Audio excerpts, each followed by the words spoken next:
এবং আমার প্রিয় শিক্ষার্থীবৃন্দ,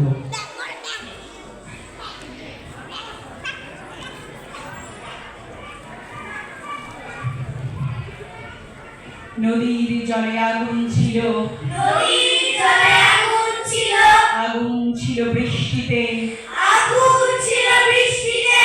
আগুন ছিল বীরাঙ্গনা,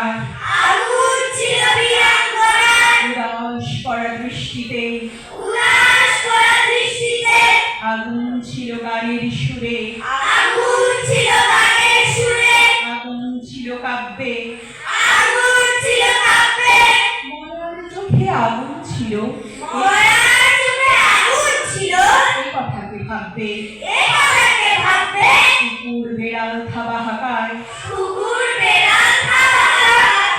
সাপের ফনা, শিং কই মাছ রুখে দাঁড়ায়, জলে বালির কণা,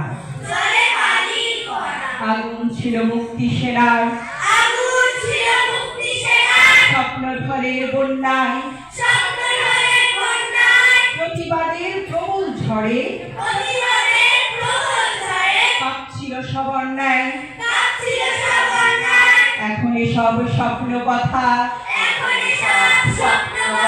দূরের শোনা গল্প,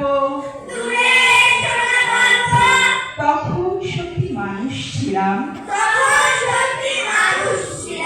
এখন আছি অল্প। এরপরে কবিতার নাম হচ্ছে বাংলাদেশ ৭১, লিখেছেন কবি ফজল শাহাবুদ্দিন।